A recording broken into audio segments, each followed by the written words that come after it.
안녕하십니까? 저는 온라인 교육기관에서 건축 설비기사 또 산업기사를 강의하고 있는 김성태입니다. 자, 이번 시간에는 그 건축 설비에 있어서 두 번째 과목이죠. 위생설비입니다.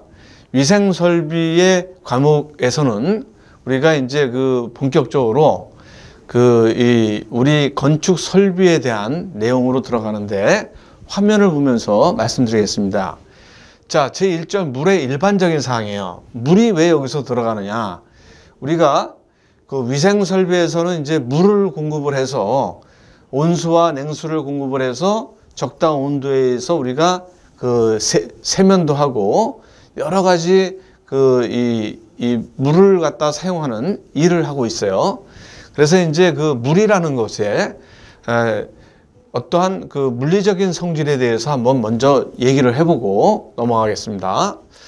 자, 물은 이 중량과 부피가 어떻게 되느냐, 또 물의 팽창과 수축이 어떠한 의미가 있는지를 우리가 먼저 보겠습니다. 자, 물의 중량과 부피는 순수한 물은 1기압, 우리가 지금 살고 있는 이 공간이 1기압입니다. 압력으로 따지면은.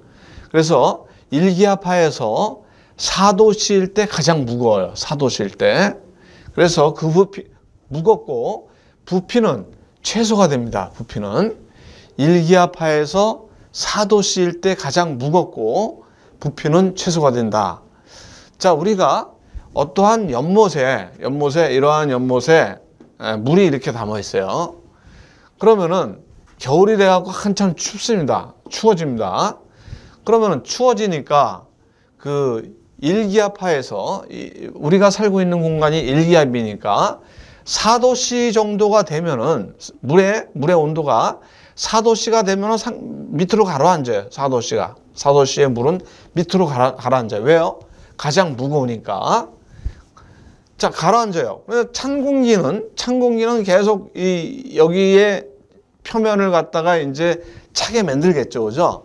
그래갖고 얼음이 이제 얼겠죠. 얼음이. 그래서 얼음이 얼어갖고 있는데, 이 얼음이 이제 어는 게 표면서부터 어는 이유가 요 4도씨의 물이 4도씨가 됐을 때 가장 무겁기 때문에 밑으로 가라앉기 때문에 그러는 것이죠. 그죠? 자, 물의 팽창과 수축입니다. 4도씨의 물을 100도씨까지 만약에 온도를 높였다라고 했을 때 최적은 약 4.3%가 팽창이 되더라. 자, 이 얘기는 무슨 얘기냐면은 우리가 어떠한 급탕 시스템이나 난방 시스템을 갖다가 운영을 할 때 물을 급탕도 그렇고 난방도 그렇고 이 물을 갖다가 급수를 갖다가 이제 이 공급을 받아서 급탕 같은 경우에는 온수를 만들어서 이제 각 세대마다 쓰게 만들어주고, 그 다음에 난방도 마찬가지로 급수를 보급수로 해서 물을 가열을 시켜서 서큘레이션 시키는 것이죠. 그렇다 보니까 배관 내에 있는 물이 4도씨의 물이 100도씨까지 높였을 때 최적의 한 4.3%가 팽창이 되기 때문에 급탕 같은 경우에는 한 4도씨, 5도씨의 물, 4도씨나 5도씨의 물을 갖다가 60도씨로 갖다가 가열을 시켜서 이제 공급을 한다라고 했을 때는 이게 팽창이 되기 때문에 팽창 탱크가 필요하다. 그런 얘기죠. 상당히 물의 팽창과 수축에 대해서 우리가 배관을 배관을 하는 데 있어서 상당히 여러 가지 개념을 이해하면서 배관을 해야 된다. 배관의 이 신축 팽창을 고려를 해야 되고 물이 도피할 수 있는 그러한 공간을 마련해 줘야 되는 이유가 바로 이런 내용입니다. 이런 내용. 물의 팽창과 수축에 관련된 내용 때문에 그렇죠. 자, 물의 물리적 특성입니다. 자, 우리가 밀도, density라고 하면은 비질량과 같은 얘기예요. 이거는 단위가 그램/세제곱미터, 킬로그램/세 세제곱미터입니다. 자, 단위 최적당. 단위 최적당의 질량을 얘기한다라는 얘기입니다. 자, 질량이라는 것은 뭐냐면은, 질량이라는 것은 물체가 가지고 있는 고유의 무게예요. 예? 어디서 측정하든 일정합니다. 어디서 측정하든. 그렇지만 중량이라는 것은 질량의 중력 가속도가 가해지는 것이죠. 이 중량이라는 것은 무게와 같은 얘기, 무게. 그래서 지금 이 단위 최적당의 질량을 비질량이라고 우리가 얘기를 하고, 이걸 갖다 밀도라고 그러는데, 이것은 어느 물체의 무게를 W, 그 다음에 질량을 M, 중력 가속도를 G라고 했을 때 W는 mg라는 얘기죠. W는 mg. 이건 뉴턴의 이 법칙입니다. 뉴턴의 이 법칙. 자, 그래서 밀도는 최적당의 질량을 얘기를 한다라는 것 갖다 여러분들이 알아놓으시면 되겠습니다. 자, 그 다음에 표준 대기압 1기압 하에서 물의 밀도는 4도씨일 때 이제 최대해야 되는데 1g/세 세제곱센티미터다라는 얘기입니다.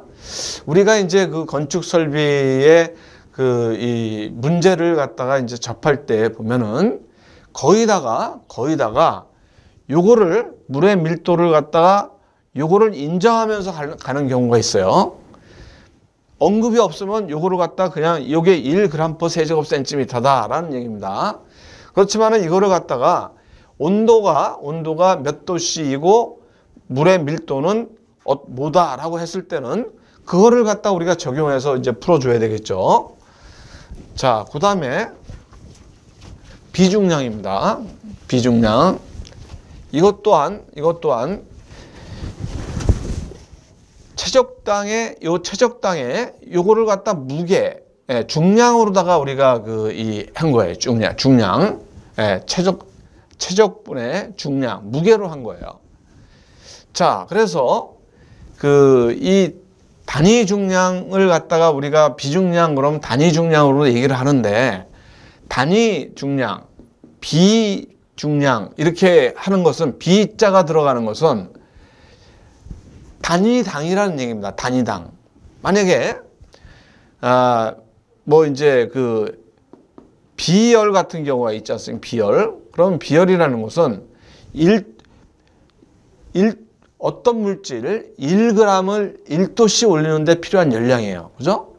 그러면은 어떤 물질 1g을 1도씨 올리는데 필요한 물량이기 때문에 이거는 만약에 어떤 물질 1kg을 뭐 1도씨 올리는데 필요한 물량이기 때문에 1도씨 올리는데 필요한 물량이기 때문에 이거는 비열이라 하면 킬로 줄 퍼 킬로그램 켈빈 아닙니까? 그죠? 킬로그램 도씨 이렇게 돼요. 어떤 물질 1kg을 1도씨 올리는데 필요한 물질이에요.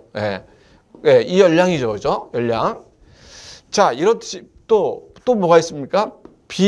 엔탈피가 있어요. 엔탈피. 이거는 킬로줄 퍼 킬로그램이죠. 그죠? 킬로그램당 단위 중량, 단위 최적당 뭐 이렇게 할 때 요 비자가 들어가는 거예요. 요 비중량도 마찬가지입니다. 요 비중량도. 그래서 감마 그럼 단위 중량인데 단위 최적당의 무게를 말하며 단위는 그램/세 세제곱센티미터, 킬로그램/세 세제곱센티미터. 요거는 세제곱미터로 봅시다. 그램/세 세제곱센티미터, 킬로그램/세 세제곱미터, 파운드/세 세제곱피트. 자, 물체의 무게란 물체에 작용하는 중력의 크기를 말합니다. 물체에 작용하는 중력은 물체의 위치에서의 중력 가속도와 물체 질량의 곱으로 나타낼 수가 있어요. 그래서 무게는 질량에 비례하는 물리량입니다. 그래서 중력 가속도의 크기에 따라서 달라진다는 얘기예요. 그래서 감마는 V분의 W 해갖고 V분의 mg가 되죠. 그죠? 아까 뉴턴 이 법칙에 의해서. 그럼 이거는 감마는 로즈가 됩니다. 로즈가. 밀도 곱하기 중력 가속도죠. 그죠? 그래서 공학 단위에서는 물의 비중량 감마를 갖다가 1기압 4도씨에서의 순수한 물의 비중량 해갖고 1000kg F4 세제곱미터입니다. 근데 우리가 건축 설비에서 요거를 중량에 관련된 요거를 우리는 뭐 별로 신경을 쓰질 않습니다. 그냥 kg/s 세제곱미터로다가 우리가 그 알고선 그렇게 그 문제에서나 그 다음에 이걸 갖다 진행하는 데 있어서 이걸 갖다가 신경을 안 쓰셔도 돼요. 이 F자는, 예, F자는 건축 설비의 과정에서는 거의 무시하고 같이 봐도 된다라는 얘기입니다. 예. 감마는 로우지다라는 거 여러분들을 알아놓으셔야 됩니다. 감마는 로우지다. 자, 액체의 포화 증기압입니다. 자, 포화 증기압이라는 것은 뭐냐면은 어떠한 물이 있는데 그 물이 만약에 우리가 100도씨인데 물이 100도예요. 그러면 이게 자꾸만 증발을 하려고 그럴 거예요. 증발을. 근데 1기압 상태에서는 100도씨의 물이 증발이 되지 않고 그 평형을 유지하기 때문에 물로 남아 있어야 돼요. 물로. 자, 우리가 삼중점을 본다면은 물의 삼중점을 본다면은 이렇게 돼 있죠. 그죠? 이렇게. 자, 여기서 1atm, 1기압 하에서 물은 0도씨에서 얼음이 되고 100도씨에서 증발이 되죠. 그죠? 끓죠. 예? 그래서 여기는 고체가 되고 여기는 액체가 되고 여기는 기체가 되지 않습니까? 그래서 여기가 삼중점이 여기가 삼중점이죠. 예, 여기 세 개가 모여 있는 거. 자, 그렇다면 여기서 보시면은 만약에 물을 넣고 증발을 시켜 버려야 되겠다. 그랬을 때 만약에 물의 온도가 50도씨일 때 그냥 ATM으로다가 우리가 본다면은 0.1218 kg/제곱센티미터가 이상이 됐을 때는 요게 물로다 그냥 존재를 하고 있어요. 예. 이게 평형이 되기 때문에. 그렇지만은 압력이 이거보다 낮아진다 했을 때는 어떻게 되느냐? 이거는 물이 바로 증발이 돼 버리는 거예요. 그래서 포화 증기압이라는 것은 어떠한 평형을 맞추기 위한 압력을 얘기하는 거다. 압력을. 그래서 이제 만약에 100도씨의 물이다 그랬을 때 1기압을 갖다 유지를 시켜줘야 되는 거예요. 1기압을. 그래야만 이게 물로다가 남아있는 겁니다. 그래서 우리가